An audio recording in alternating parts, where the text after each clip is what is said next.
What's going on, everyone? It's LFC Transfer Room here, and we have got a particularly not busy day when it comes to news. To be completely honest, there's a few stories circulating around, and we're going to go through them. But that doesn't mean that you shouldn't come with us on this. It doesn't mean that you shouldn't be joining us for this conversation, because I am joined by Chad and a new debutant in Owen joining us for the first stream ever. He's got his song ready. He's going to sing.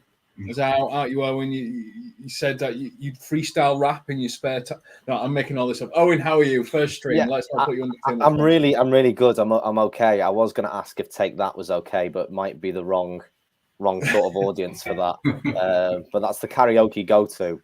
But yeah, no, I'm happy to be here, and hopefully I don't give too wild opinions. But I'm happy. I'm here. Well. Both of you are in our we have a WhatsApp group for anyone that's not aware, and there is some wild opinions that happen in that at times.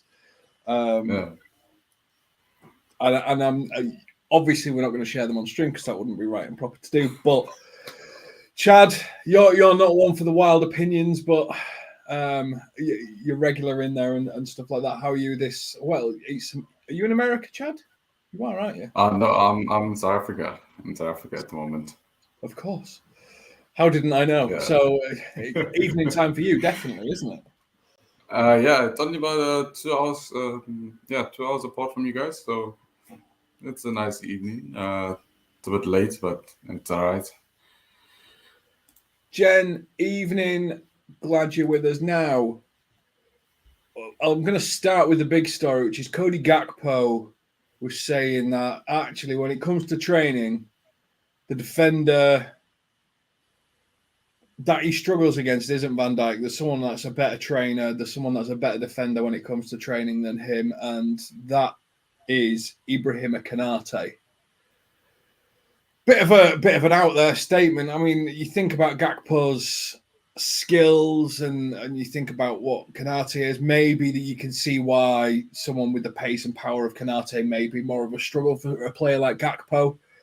Owen, do you think it's either a ringing endorsement of Konate, or do you think, it's Van Dijk here, he basically, you don't diss the captain? I just think that they have got a close relationship anyway. I'm not saying it was going to be a dig at Van Dijk, but I just feel that everyone knows that Van Dijk is what he is. He's a mountain. At one time, he was the best defender in the world. You saw that with when he won the FIFA's best award. But I just think because I feel like Konate is lined up to be the next big thing at Liverpool, so I feel like he's bigging up Konate to be like, let's not overlook Konate. And I feel like because he's only like 22, 23. I'm not sure how old he is, but he's young. And I just think he is the next thing. And I think that's what Gakpo is just acknowledging that, I think, to say, do you know what? It's not just Van Dijk he's not carrying the defence, what some people thought he was doing when we won the league and when we won the Champions League. I feel like that there's some good partnerships that Van Dijk's got. And obviously he can partner anyone, Van Dijk, but I feel like Konate is the next big thing. He has got a foul in him, and he needs. I think he's just a bit erratic, but he's only 22, 23, so I think there is big things to come, and I like Gakpo's endorsement of him. He's got a foul in him, but he's not Romero, is he? No, he's not been sent off yet, which is good, But yeah, he's all right. I think he's good, Konate. I'm very much looking forward to what he's got to bring in the future, because he could be, if Van Dijk leaves or retires, I think he's the next big thing. And Chad, I think one of the things that I like about Konate at the moment is obviously he's playing that dual role, and he's playing it really well.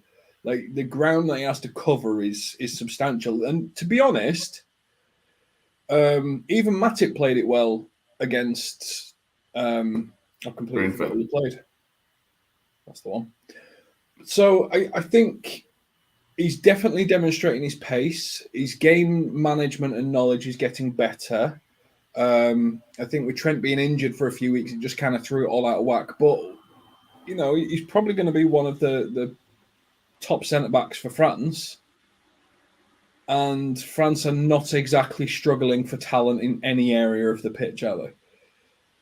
No, 100%. He is one of the top runners for the French national team in the centre back position, and obviously he's one of our front runners in the centre back position to replace Van Dijk.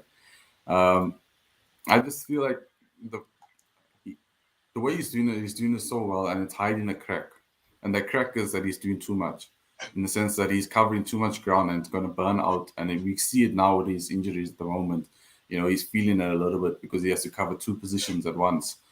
And he has to, a couple of streams ago, you showed us the heat map about Van Dijk not moving from his position that much, whereas Konate is, he's running halfway, he's running on both sides of the field in terms of covering his position and covering Trent's position in terms of tone of counter-attack. So, yeah, and Matip was fantastic against Brentford. He's showing that he still has it, he still has the legs. We spoke about it on Monday, saying that he might get an extension in the summer window, might get a 1-year extension, and I think he deserves it. I don't think anyone will be mad about it if he gets an extension. I also don't think anyone will be mad if he goes on, moves on to another team or so. But the only worry is that the workload for Konate, and we don't want to burn him out too soon. Making him do the dual role and moving him from centre back and right back, and that's the only worry about it. And Muse makes a great point. It's about getting his body in a place where he can play consistently. And obviously, if you put more pressure on him, as Chad was saying, if you're asking him to cover more ground, if you're asking him to do more running, there is a chance that you're going to break him down more often. And that's a risk with Matip. It's a risk with Gomes. I'd say Gomes looks like he's trusting his body a lot more this season, a lot more like Van Dijk. But the other two really are Alfa Romeos. High-speed car, guaranteed they're going to break down at some point in the season. Do we need something more stable next to Van Dijk, or is it okay to have, a couple of alphas in the garage? Yeah, I think it is a good idea to have players like Konate and Gomes who can sort of adapt their game to what's happening on the pitch. There's the adaptability when they play. Say when Trent moves forward, Konate has to cover more ground, and he probably is less confident in his position that Van Dijk does. I think Van Dijk knows where he needs to stand or he needs to go when he's doing it. I think Konate will just learn that, and we've only just started pushing Trent into midfield, so there is more of a gap on that side. But I feel like if he trains well, we've got a great training facility, and the rest of the team, there's some really hard workhorses there. And Matip did very well in that role against Brentford, so I can't see why Konate can't do that. Now, one of the things that gets me is everyone's like, Liverpool need a DM, they need a left centre back, they need a new left back, they need to rebuild their entire defense. Matip's aging out because he's 32. God forbid, he's over. Despite the fact he's 6'50" and it's just a gangly thing that's never had pace in his entire career. So, Chad, we've got a defence that completely needs, rebuilding and re-putting together, but we've got the best left back in the Premier League, the best right back in the Premier League, the best goalkeeper in the Premier League, the best centre back in the Premier League, and probably one of the best up-and-coming central defenders in the Premier League. It's not, probably one of the most exciting prospects in Quanza. It's not exactly screaming massive required rebuild. It's just screaming tweak here and there, bringing the next thing. And would you want to stunt Quanza's development to bring in Nkarpe and spend 50 million just to spend 50 million? I don't think you'll stunt it. I think you'll make it improve and make it better because now you have competition for that position. Quanza, he's looking at Matip, he's looking at Gomes, and he's like, okay, you guys are pushing it to a sense that you might be moving on in the summer or you might be moving on in January. And so Quanza's looking at it, it's okay, that's my gap in. And so if you bring in a new centre back, there's competition now. Okay, it's not a guarantee that you're going to be the next guy up. There's a guy that's coming in that you have to battle with to get to that position. So I do think it's not a big issue. It's not like how our midfield issue was at the beginning of the season. It's not that. It's not there yet. But I don't feel like we need to push it to where it is to that point where we have to readjust. Van Dijk's kind of pushing 35, 34. Matip is, pushing the same age. Gomes is also pushing up to that 30 mark. And so you get into an aging backline, even though they are quality players, you still get into a position where they're aging and, they don't have the legs that they used to have. So we don't want to get to that position where we now have to use one window to change our whole backline. So maybe bringing in one guy either in January or in the summer, just to ease it on, bring the competition for Quanza, allow Gomes to continue to improve and develop the way he is, because I think he's having one of the most improved seasons of anyone in the team. He's showing that he still has something to offer for us. And I feel like, they bring in one more person in either this January window, the summer window, probably a left-sided centre back. Maybe there's someone that can fill into, Hikapia can fill into a left-back position as well. So then when Trent does go, it's a natural shift of 3 centre backs at the back that can play in that position. So now Konate is not overdoing it, and there is a left-footed centre back in the left side of the field. So it's not a big issue. We're going to stick with you, Chad. Trent's 24, Robbo's 30, Konate's 24, Gomes is 26, Matip's 32, and I think Van Dijk's 31. I think it's 31 or 30, yeah. People saying, you've got to bring youth through and stuff like that. These are centre-backs. These are players that are meant to read the game and see what's happening and predict it. This isn't a midfielder running and sprinting. This is Liverpool, and we should be able to control it. You see players like Thiago Silva at 39 now, still being able to control an entire backline because everything's upstairs. Yeah. Are we really aging our team out already when, Paul, you're saying 30, but 30 is nothing. It's 5 years at the top comfortably.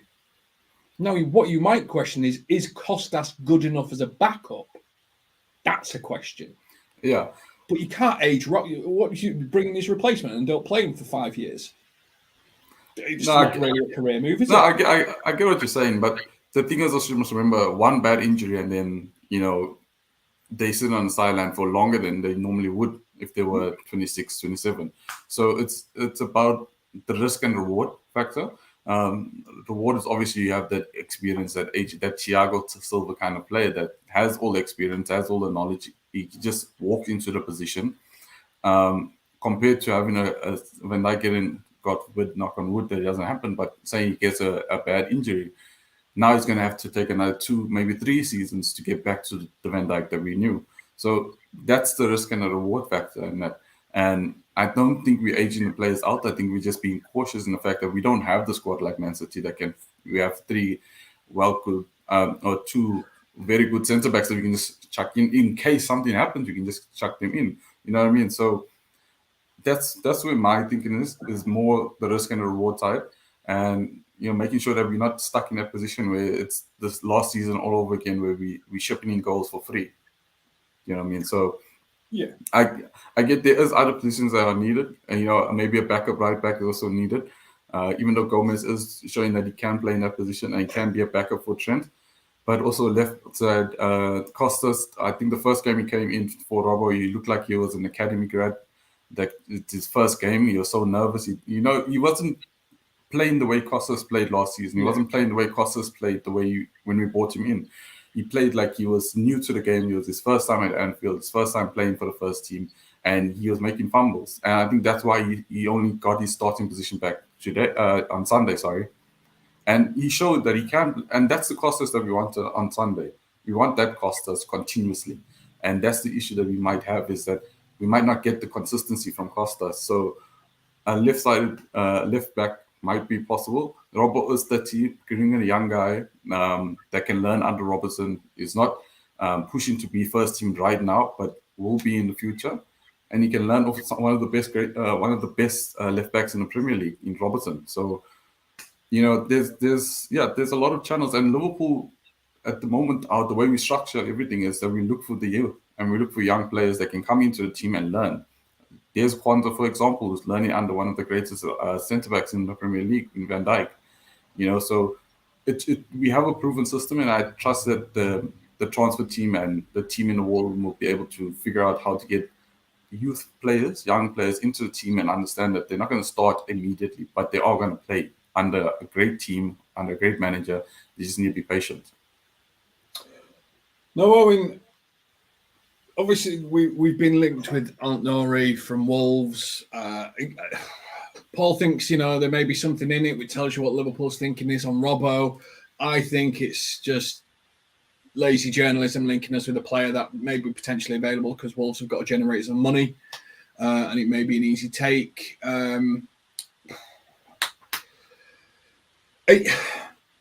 It's hard to go, well, you're not good enough because you've got the best defensive record in the Premier League. And just to throw another curveball at you, everyone's saying we need a DM, we need a DM, we need a DM. What do we need a DM for if we've got the joint best defensive record in the Premier League? I just feel like when pundits sort of say our defense is what is going to cost us a title race this season, I just feel like it's an excuse, because I think pundits would just look insane if they didn't say City were going to win the league. Like at the start of the season, like I feel like most people would back City, even though we're all Liverpool fans. You would go, you know what, we could be in a title race, but at the end of the day, if we had to predict, if we had to put our money on it, we would probably say City. And I think pundits are afraid of backing a Liverpool or an Arsenal because they go, their record isn't as good as City, because City have delivered all, for years. They only had the one season where we were unbelievable. So I just think defensively is where people are going to say that's our weakness.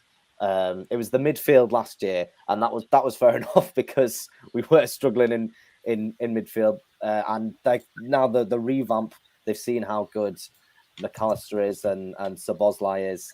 But yeah, I am optimistic. I'm not saying we will win the league, but I'm saying that there'll be a title. There's going to be some sort of title race, and I just think defensively is where people think we have the biggest weakness, only because we have arguably 5 unbelievable attackers. So we're always going to score goals, and despite we've only conceded 10. So defensively, we're looking okay now. City is going to be a test for us, but we'll see how we are against them then. Then I'll see if we're in a title race or not after the game in a week and a half. We'll see what happens. I feel like to Owen's point, sorry, about the whole pundit, how they describe our situation at the back and what's our weak point. I feel like they've seen it in the sense that they look at the front line, they see the stars, they see the quality in the front, and they look at the midfield, refresh, new boys in, the new car smell is there, and then they look at the back, and there's not much change at the back, So I think what the pundits are trying to say is that they're trying to look at it in the team sense and saying they've done they recruited the guys in the front, they recruited the guys in the midfield, everything is new, they got the new car smell, but the booth is still still smelling of the old gym socks. So they need to refresh that. And I think that's where they might be aiming at us for. Now, yeah, this is the thing for me. Like, Elliot, yeah, whilst I do tend to agree with lack of 6, it's very apparent each time we play teams with quick transitions and stuff like that. We play what is in essence a double pivot when we get Trent to move in and we play that box midfield. And then we've got a DM that can play attacking, that can play central midfielder as well in McAllister as he moves forward. Now, the reason I'm pointing this out is, let's say, for example, Man City did this. Then Pep would be revolutionising the game. Look at him. He doesn't even have a defensive midfielder anymore. That's how much he's developing the game. That's how much he's evolving Premier League football. Klopp does it and does this. And granted, we have been looking for it, but comes up with a system that works and stuff like that. Everyone just goes, this is the error, this is the problem, this is the situation, this is what your thing is. So it feels, for me, looking at it, best defensive record in the league, So far, 11 games. We've stopped conceding first and started keeping clean sheets. And everyone looks to know where they're starting to be. And you look at Man City's left side, you've got Gvardiol, you've got Kovacic, and you've got Doku, where it's 3 new players learning the system. And there is a mismatch there. That's how teams are getting at City. Our entire middle is new. And their whole learning, 1, how to play for Liverpool, 2, how to attack, and 3, how to defend. That entire midfield is new. So there's so many more positives for me than there are negatives. And I don't necessarily disagree we need the DM and we need someone that can play that, because I think against big teams we could get hit. But I think against smaller teams there is a chance that you don't actually even need the DM. And instead of looking at this as an innovation, we're looking at it as a problem. Do you get what I mean, Chad? Yeah. No, I get what you're saying. It's the whole thing of it's a new system. We all used to Klopp's 4-3-3. The whole system was the centre backs are the midfield is the workhorse, the wingers are the creative package. Now the thing is, with the new system that we have creative players in the midfield now. We don't just have workhorses, we have creative players. So we don't need the wing backs to do anything too expansive like they used to. We don't need to play that system. And Klopp saw it last season in the sense that, okay, the workhorses are kind of tired now. We need a little bit of creativity to bypass that. And they brought in Trent into that midfield to do that inverted role. And he provided that creativity. Now, the thing is, this season, McAllister is a quality player, yes. And, you can see all past streams how much I've praised him. But we need him to go forward.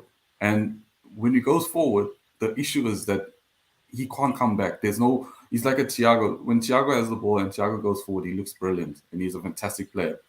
But he misses a lot of tackles and he misses a lot of interceptions and he's not in a position all the time. And that's an issue that we have with McAllister at the moment. I mean, I agree with you when it comes to the positives. I mean, look at the Brentford game on Sunday. Endo played properly. He played really well in that system and he sat back. He stayed in his position. He didn't go forward. He wasn't like McAllister. He didn't want to go forward. He stayed back in his position, and it worked. We controlled the midfield for almost all of the game. And the only issue was that he couldn't progress the ball forward. And that's when Trent came back into the inverted role. But like to your point, it does work. The system is working. The system is doing the proper job that it's supposed to do, and we saw it with Endo in that position. The only issue is you're cutting off one, you're sacrificing one thing for another. When it comes to Endo, you sacrifice an attacking sense, the progression of the ball, because with Fabinho used to progress the ball very nicely, either with the long diagonals or the cute passes between the lines. With Endo, unfortunately, we saw on Sunday, he doesn't have that in his game. He doesn't have that the ability to play the ball forward and progress the ball forward. But either way, is he running the ball or is he passing it through the lines? He doesn't have that ability. So for the reason why the 6 is so important and the reason why we're looking at Andre as such a big importance to us to bring in is because he has the defensive ability, one, but he also has the passing ability. So that will allow McAllister to play in the 10, Trent to play in the inverted role, and we still have the solid defensive midfielder that can still progress the ball and play in the system that Klopp's playing. Because you're right, the system is. So who do you drop? Gravenberch? But that's been outstanding. Soboslai's been outstanding, or no, you've been playing the Wijnaldum role perfectly for the first few, just so that McAllister can play a little further forward. But that's the thing is, like Soboslai, he's in the team automatically. That's the right side of sentiment is his position. That's his position. You can't, take it away from him. The left side is where the competition starts because you got Gravenberch, you got McAllister, you've got Jones. With Curtis Jones, when he's in the team, we control the game much better because the ball at his feet, he's brilliant with the ball at his feet, and the positioning that he has and picks up, it's also fantastic because it helps us in the sense when we don't have the ball or when he doesn't have the ball, he covers up into those positions and he makes sure that we are solid. Gravenberch is similar to Jones.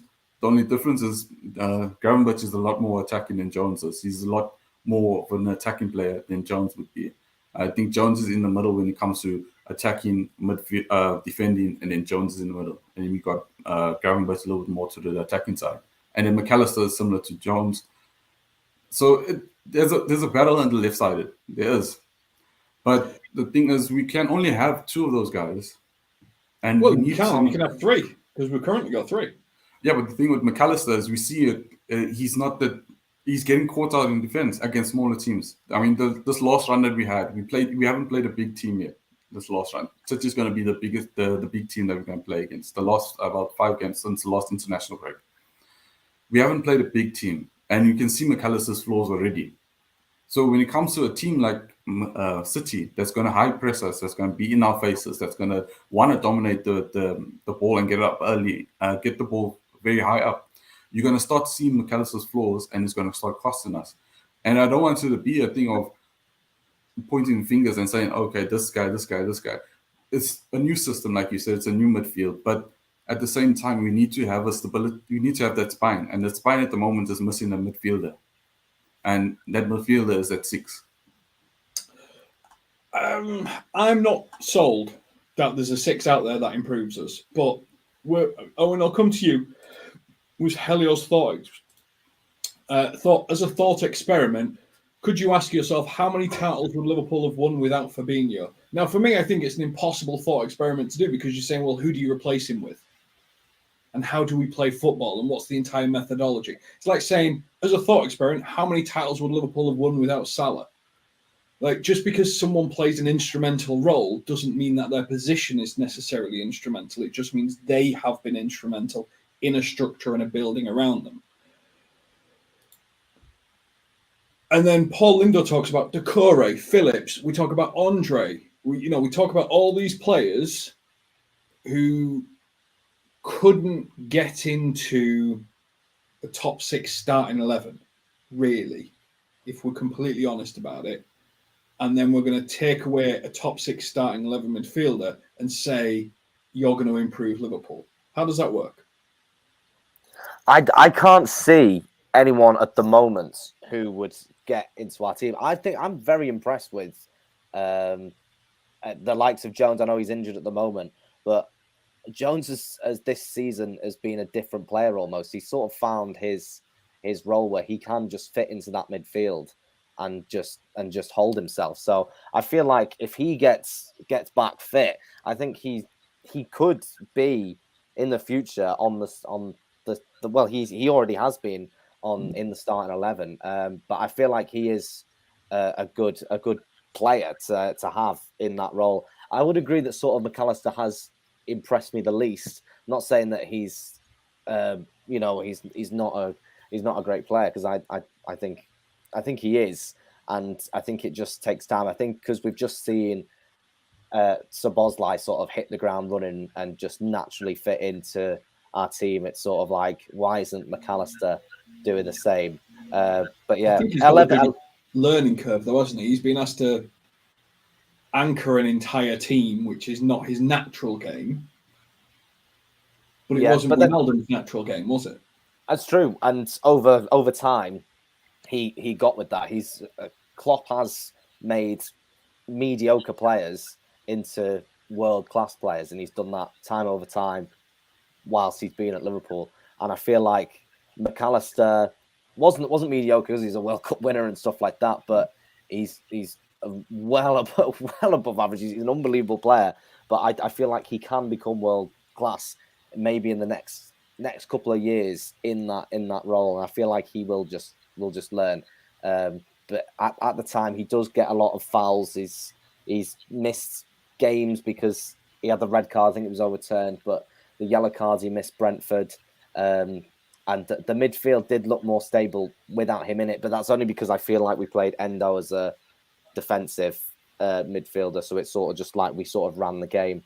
But I think he'd be in the team over Endo when we play City, because I feel like what Chelsea showed everyone on Sunday is that if you attack the game against City, you will get chances and you will get chances to score. So I just feel like other teams should adopt that way of playing against Man City. And I feel like if you play defensively, they are just going to break you down rather than... I feel like that's why Endo wouldn't be the right choice to go in that midfield at City. But I feel like that's good that we don't have a set 11. I like the idea that we've got loads of midfielders that can just come in and play that role. And at the moment, I don't think we do. We do need a number 6 in there. Maybe some people might disagree, but I'm quite liking the way our midfield looks at the moment. And I'm excited, and I feel like when Jones comes back, I feel like he can be one of the rotational players as well. But yeah, you might disagree if we need more players, but I feel like our teams are doing pretty well at the moment, and I don't want this to bite me in the arse basically when it comes back at for City. Am I allowed to say that, by the way? This is my first one. So What, bite you in the arse? Yeah, is that okay? No, terrible. You'll never be on again. That's a yellow card, eh? Yeah, I'll take it. I'll take that. I'm missing the next stream. That's fine. When I get 5, I'm missing the One next match ban. No, in fact, you know what? We'll let the chat decide. What's Owen's ban from streams for saying the word arse? Yeah. I must have said it more than you now, but I'll be back next Wednesday. Okay. If you are new here, please like and subscribe to the channel. We go live every day at 7:30. This is a fan channel, and again, we talk about things that you guys want to talk about. And today, yes, we're talking a lot about 6. There's a lot being said about Canate, and there's a lot being said at the moment that the reason Liverpool won't win the Premier League, not that I'm saying we're going to win the Premier League before everyone gets going, but the reason we can't is because of our defence. But we currently have the best defensive structure, defensive record joint with Arsenal in the league. And one thing nobody can argue with us about is we have probably the most exciting collective attack in the Premier League at this moment in time. You know, everyone's saying Man City have got 2 players for every position. I mean, yes, they've got Grealish and Doku, Haaland and Alvarez, and then on the right is Bernardo Silva and Foden. And I was I wouldn't trade. I think some of them are really exciting players, and I've said this a billion times over. Like players like Jota annoying me because he does nothing and then bags an absolute worldie out of nowhere. But you need players like that. Yeah, but I think we're not City. I mean, they can have 2 people for every position. We fine with having the set 4 that we have and rotating it throughout the season. You know, again, with the midfield as well, we don't need to have 15 backups. We just, as long as we have a set team that we can rotate around, that's how we play. That's who we are. That's our identity. We don't identify as a City in the sense that we need to throw 15 players on the bench, give them big contracts just to sit on the bench or sit in the stands. Right, so you've got to do a pub quiz. You've got to go to do a pub quiz on Saturday. You've got a 10-minute ban. That's good for me. I am a quiz host myself, so I could host it if you need. You know. But yeah, now there are some crazy rumors flying around, and it'd be worth looking at some of the crazy rumors. But before we do that, we are going to cover the Andre on again, off again. Fulham are Man United are Liverpool are in the lead. Liverpool have decided not to go forward with this because they like how this is working. They're liking how Bajcetic is going. I think we've been quiet on it in terms of formal Liverpool sources. And normally, Chad, when Liverpool go quiet, and it's been known that we've been interested for a while, that's normally a sign that things are just getting done in the background. And there's a good chance we'll see a Christmas tree up and a picture of an Andre shirt with him, Van Dijk-esque January. Yeah. From my sense of things and from the things the players said and the way that's been portrayed, I still anticipate that he will end up at Liverpool. What about you? Yeah.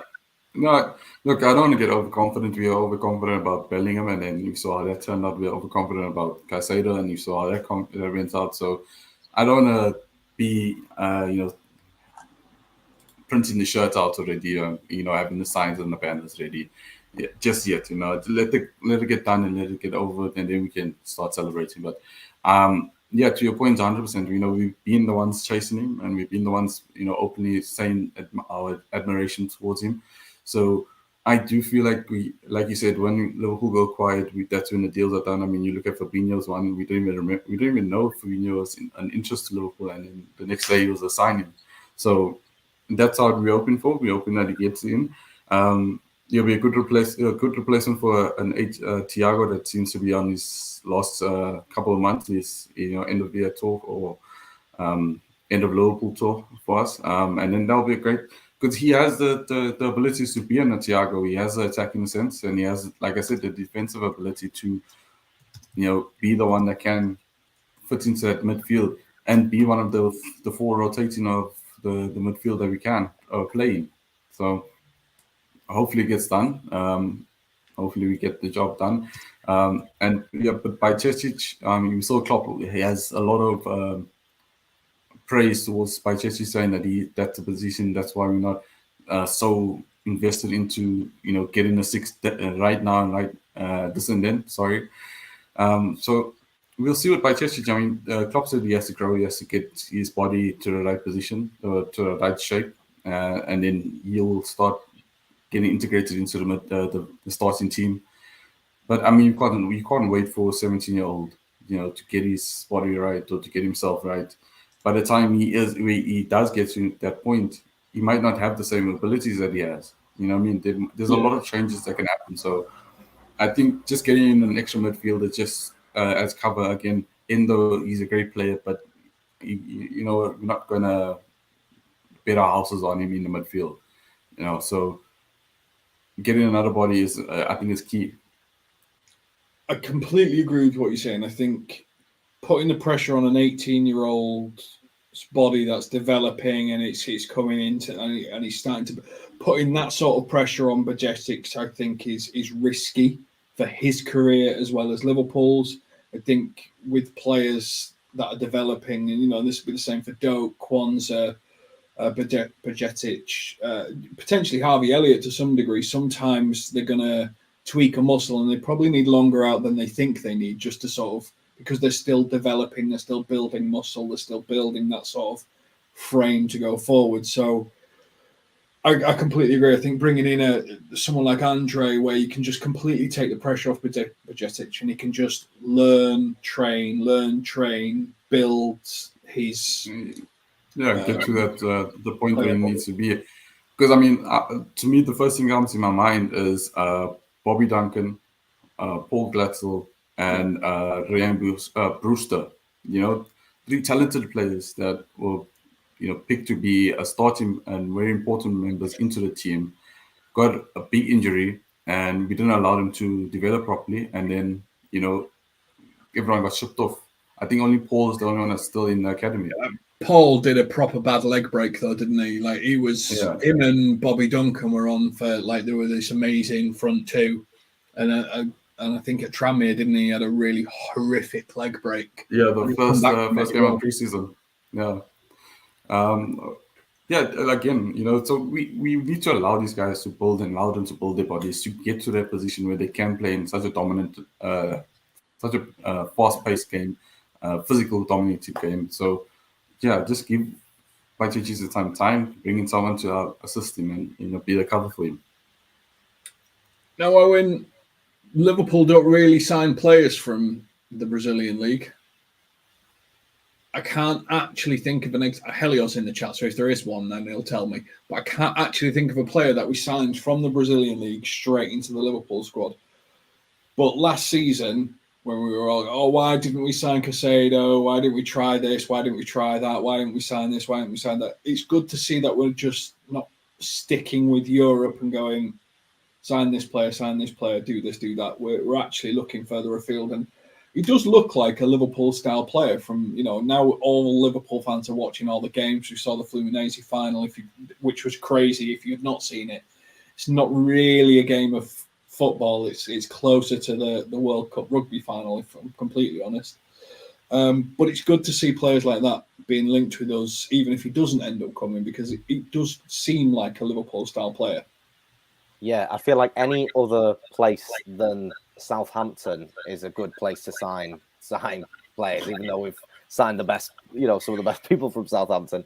But anywhere else that's different to that, I always thought that we would sign people after they've had a really good game against us, and then they would same with like Benteke. I think had a great game against us in a semi-final ages ago, and then we were like, right, let's get Benteke. And so I feel like the way that we do transfers now is completely different, and it's different to any other team in the league as well. I feel like we've just got some great scouts that look further afield than what we think the normal transfer is gonna be. And I feel like, you know, that could open it up for other teams to maybe start looking further into doing it. And yeah, I feel like it's a sign that we've kind of went quiet about it, because we know what happened with the Lavia situation and the Caicedo situation, where we had Klopp in a press conference talking about, the deal's done, and then he's off to Chelsea. So I feel like it's normally we just have days where we hear nothing, and then we blink, and then there's a new signing, and I think that's just how it goes. And it's hard for speculators like us, but that's just how Liverpool do their business. They kind of just go, there's your new signing, there's a new midfielder, and even though we're not expecting it. But yeah, and I kind of like that. Keeps us on our toes anyway.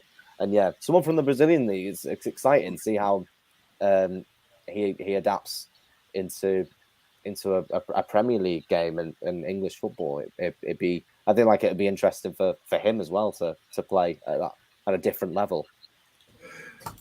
Now, I'm not going to rant too much about this, Helio, but yes, I did see this today, because I have ranted about finances in the past. And I mean, you've got 115 counts. Obviously, all that's gone quiet at the moment. It's got to go quiet because there's legal proceedings connected to it. And thankfully, the Premier League don't have the issue of time, which is what Europe had.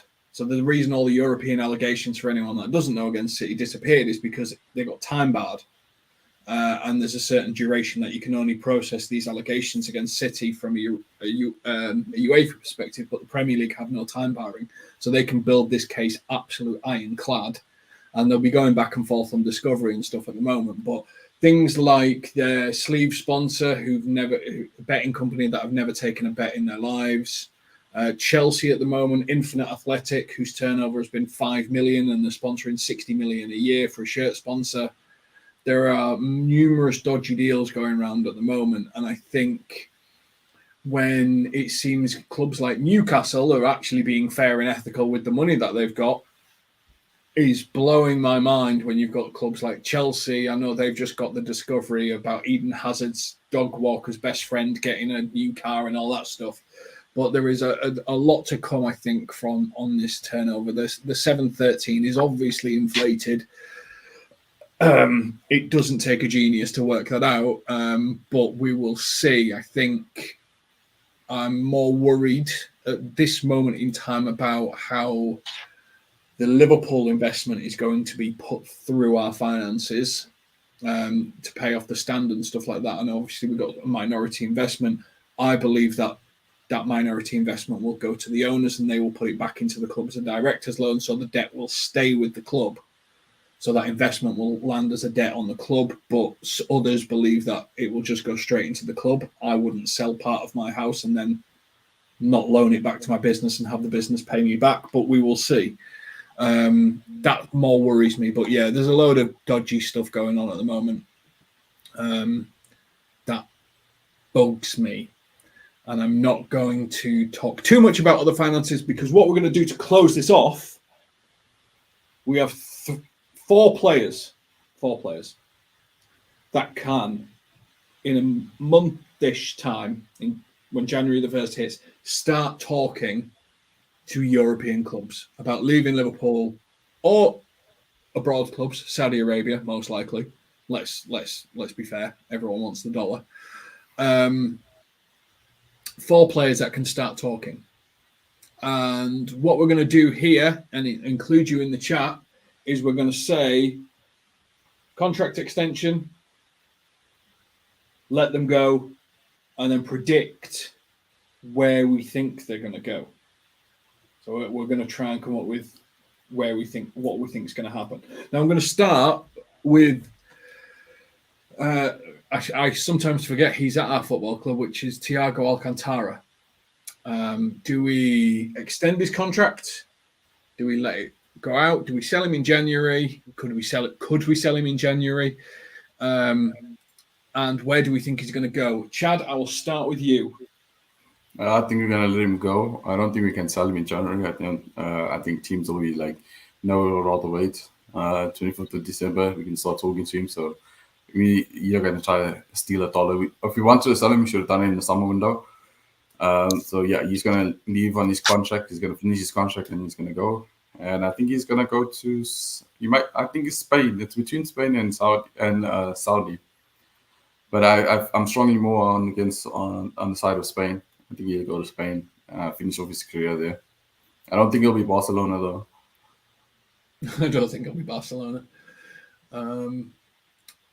I can see Spain. I can also see something like Turkey for some reason in my head. I think there was a link in Turkey, wasn't there? There was a speculation about him going to Italy, but we'll see.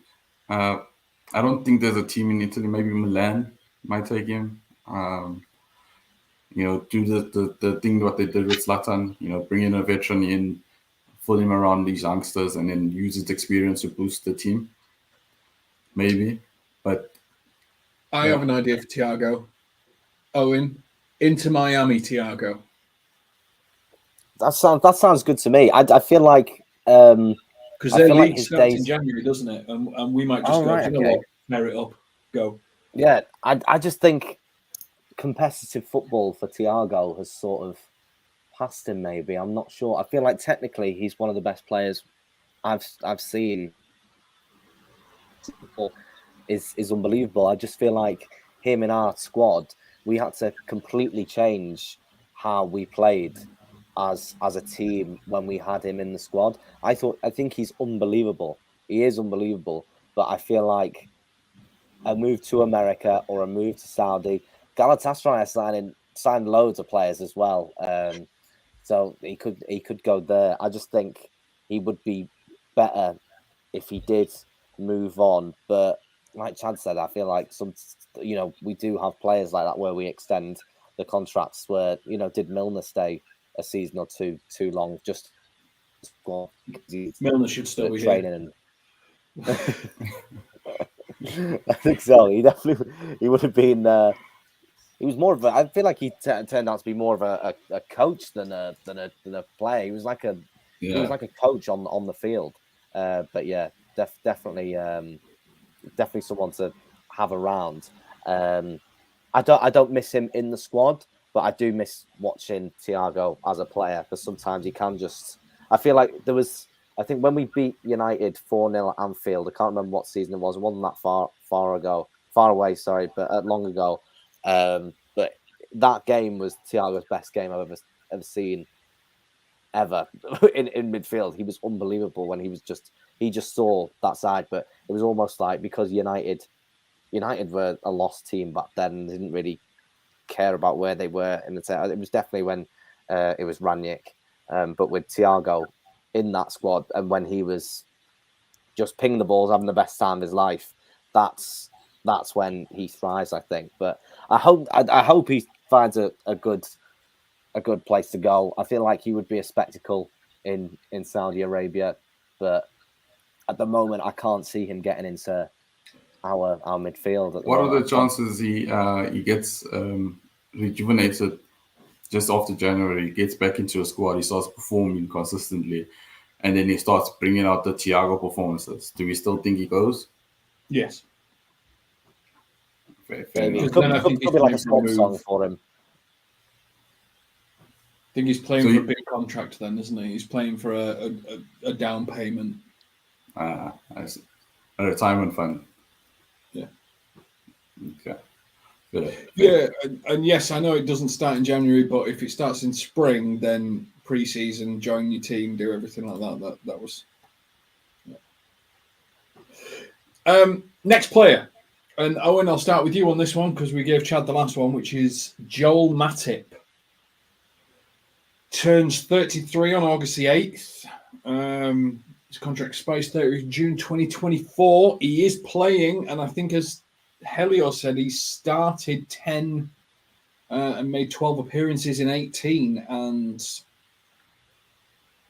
he doesn't look to be struggling. No, I don't think he does. I think we should keep Matip. I think, and I hope he does stay. I think he's a big character in the dressing room as well, and you can see his passion when he is on the pitch. I feel like he does the job, and I feel like at one point, I think he was the second best defender in the league when he was partnered with Van Dijk. I think as a defender, he's very underrated. Probably one of the most underrated players in our squad, and I hope he stays. I hope there is a contract extension for him, because I think he can still play. He can still play. He can. He's unbelievable, and he was unbelievable against Brentford as well. I just thought he's one of those players who is just going to get lost in the mix when we think about the glory days of when we won the league and then the Champions League and then the league, and because we're going to be thinking about Van Dijk, Alisson, Salah. They're the main two, the front three with Firmino and Mane. And I just think he's very underrated, and he can still do a job for us, I think. And even if he was there partnered with Gomes, or if it was him partnered with Konate, I think he'd be solid for us. Obviously, that was that very unlucky own goal against Spurs, and maybe I did call him every name under the sun, but what could he have done there with the ball in at that pace? But I think defensively, I think he puts his heart on the line every time, and I think he's very, very good for us. And yeah, maybe 1 or 2 years extension maybe for him. Jace wants Matip out and a fresh young talent to come in. Helios saying, don't forget Matip speaks fluent German. That counts for something. Counterweight against this week in Liverpool, very important. Do you know what? I was a fullback at rugby, so I probably am quicker than Matip, even at 39. But he's Premier League scored 7 games, 6.84. It puts him in the top half of Liverpool players' performance this season. Is Jace right? Chad, do you take him out and bring someone new, fresh? Or do you? Paul, you're speaking to me. I'm a rugby player, and Chad's from South Africa, and he will definitely be into rugby at the moment after what they've done in the World Cup final. But what do you do, Chad? No, for me personally, I'll give him the extension. But at the same time, if he does leave, I wouldn't be disappointed. If he stays, I wouldn't be disappointed. So it's one of those things where he's still doing the job. He still can do the job. Give the man the contract to allow him to continue doing that job, and that's where I stand on it. I mean, Matip has always been a quality player. He's never been a Deja Lovren in the sense that he's inconsistent. He plays and he performs on a consistent basis. What you're going to get out of Matip. You're going to get the lonely runs from back. You're going to get the faces and the funny moments on the field when he's complaining or he's trying to pump up the crowd or start something with the opposition. So for me, you give him a contract. If you don't give him a contract, okay. If you give him a contract, it's okay.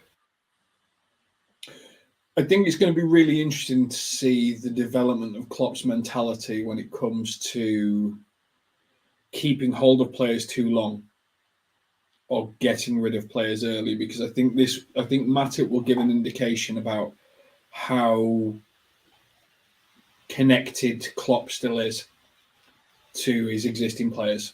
For me, I think that's what it's going to give us the insight to. I would give him a year under the proviso that he starts to play less behind Quanza. But as we talked earlier, Quanza is a 20-year-old that's still developing and still growing into like his adult form, because you keep growing until you're 21 and your muscle development until you're 23. I think you need to potentially give him breaks, and I think Matip can play that role with Quanza. So I would go for that just because I quite like Quanza to come through. But I think it's going to be really interesting to see what Klopp does. Yeah. I mean, you still have Gomes as well. So what do you do with Gomes also? Yeah. And Gomes sees himself as a centre-back. Yeah. And I see Gomes as a centre-back. I don't see him much as a full-back, to be completely honest, because I think he doesn't like to be out on the wing. I think he likes to use his pace to get back into shape. Yeah. I I actually quite like him at the fullback position. I mean, he offers a more defensive player than Trent is in that right back, And the last few games that he's been playing that right back position, he has been getting himself forward, and he can deliver a good ball now and then. So he has a quality to play there. Again, like you said, I don't think he wants to be there, but he has the quality to be there. Yeah, I think he's more adapted to be that old school right back rather than what Trent is. But so I think he can put in a shift, but he could. I think Gomes is adaptable. Really, he could probably put a good shift in goal if Klopp asked him to. You know what I mean? But I think I rate Gomes. I wouldn't want to see Gomes go either. No, Gomes against Haaland last year was like Gomes bullied him all the time, and I think Gomes trusts his body a lot more now. I would like to see Gomes and Van Dijk as a partnership again, because we haven't seen it, because they've been using Gomes as backup for Van Dijk.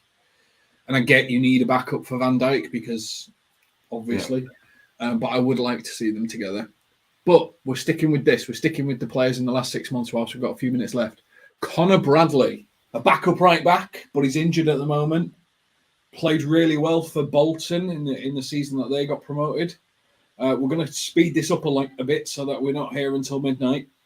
Chad, keep, sell, extend, Connor Bradley, go. Keep. I think that's a talent for the future. You got to keep him, especially with the uncertainty of Ramsey. Okay, Owen? Maybe I wouldn't sell it if we've got that sort of talent. Can't loan him, Jamie Hughes. His contract's got 6 months to go. That was what I was going to go on to. I was thinking, can we loan him? But yeah, if I just feel like at the moment, I know a lot of people would look into transfers and what we have in the future, but a lot of what other teams are doing and that are being successful this season are sort of bringing in players that are already established. So I might just do it to go for another opinion. Just say we could sell him because I feel like we've got better options that we could bring in instead of him at the moment, rather than putting our chips on him, as in poker chips. Rather than I would sell him to a championship club. I would put a buyback in there of 10 million, something like that. So if he ever makes it again, we can bring him back.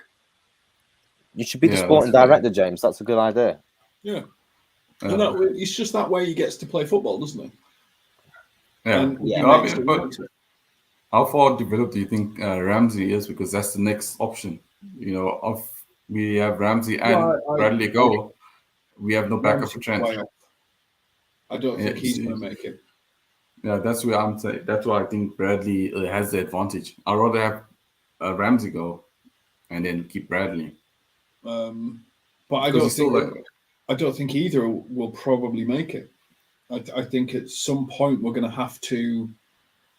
I would have gone, and I've said this on stream already, and you shall remember this, and probably Helio too, which is I would have gone hell for leather for Timber. Yeah. Because he's a right back and a centre back.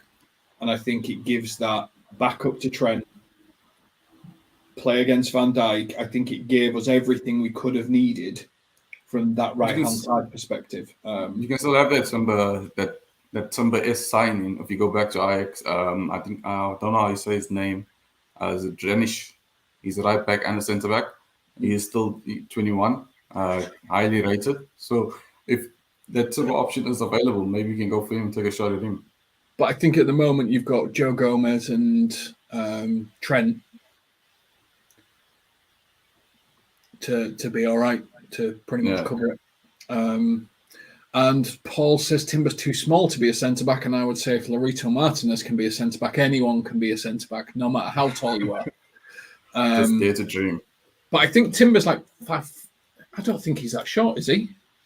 Isn't he 6? He has to be 6 foot. At least. 5'10". You're fucking. Oh. Not everyone's got to be 6'4". Remember the hippie honcho days. Final player. Keep, extend, sell, let him speak to other clubs. It's Adrian. With Adrian, let him go. It's Adrian. Let him go. It's time. It's time. That guy's living the dream. He gets paid 35 grand a week to just turn up every day. He's got a Premier League trophy. He's got Premier League trophy. He's got League Cup and FA Cup. Just by chilling on the bench. It's like Make-A-Wish, just on steroids, isn't it? He's been getting paid thousands of pounds, millions of pounds a year to train with the best trainers in the world, to be around the best club in the world, to be around the best manager in the world, to do nothing. Honestly, if you give him the mic now, you'll just tell you, I'm happy to be here. I'm just happy to be here. Honestly, I think he's living the kid's dream.